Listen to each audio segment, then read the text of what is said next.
I found something the other day, something that's going to shake our version of history to its very foundation. I was in the big library downtown, trying to find something for my speech that wasn't going too well, and I made a few wrong turns.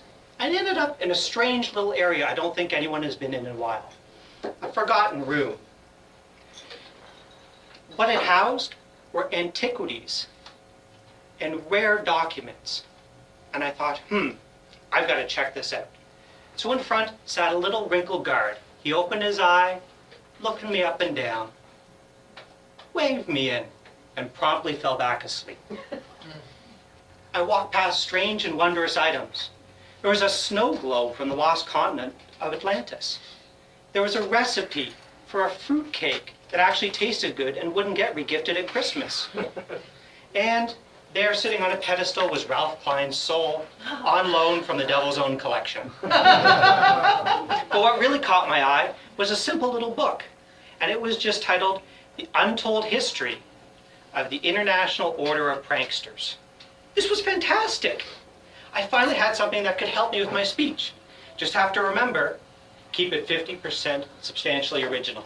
And don't say that out loud at the contest. The first chapter that caught my attention. It told of a passage from the Bible. It was when Noah was out on the water. It had been 20 days or so, and his family was getting angry. Noah started to grumble and question God's wisdom. God had had enough of this. So he decided to set Noah straight. The clouds opened. A beam of light shone down on Noah. And God said, Noah, did you do as I commanded? Yes, my Lord. Noah, did you remember to bring 2 of every animal?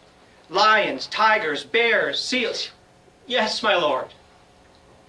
Noah, did you remember the unicorns? And Noah freaked out. He couldn't believe it. He ran around the ark, and God said, Noah, it's okay. I jest. Thou shalt lighten up. And it was good.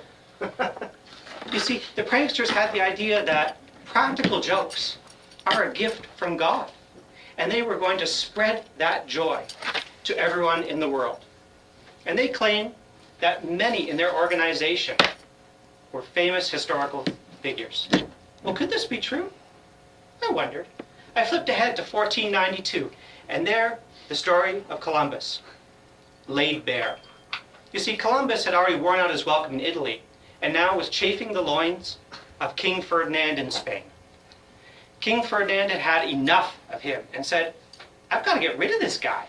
So he actually gave in to Columbus. And he let Columbus sail off with those Spanish ships out to the west to find a trade route to China. As he was watching those ships go, his wife, Queen Isabella, said, you know, my dear, he is not going to make it. And Ferdinand said, I know, that's the point. And just to make sure, I gave him 3 leaky ships and a crew full of criminals. And so if he doesn't make it back, so much the better. And if they do somehow miraculously come back with all those riches from the Orient, that's good as well. And thus was recorded history's first ever win-win situation. And the book also tells you how to run your life. And if you really want to celebrate Columbus Day, instead of having a big party at home, what you do is you book a reservation at a restaurant 1,000 miles away. On the way, get lost, find a restaurant, eat there, be very, very rude to your hosts, and when you leave, steal the silverware. Viva Columbus. The more I read, the more I realized that the pranksters were actually a very large historical force, on par with the Freemasons and the Illuminati. And their influence extended into the sciences as well. You see, Sir Isaac Newton and his contemporaries were incorrigible pranksters.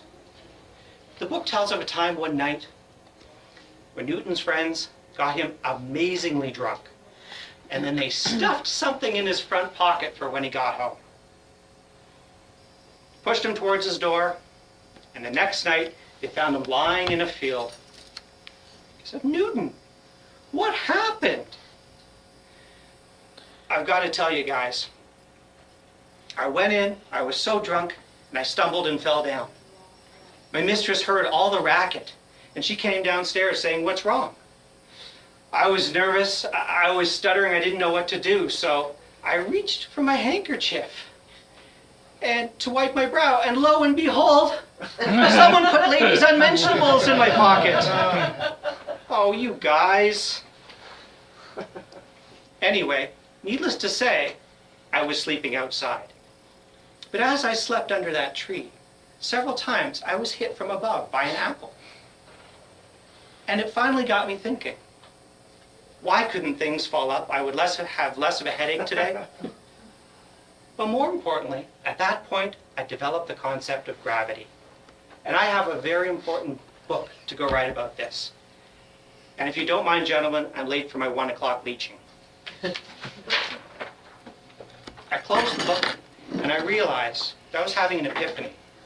You see, all those things like Dan Quayle, the fashion industry, Lady Gaga, the Bermuda Triangle, the world's popularity, the soccer popularity, electric cars, all these things that are absurd now made sense.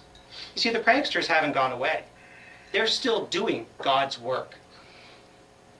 They're hilarious, hilarious God's work. And I realized I had a story to tell everyone.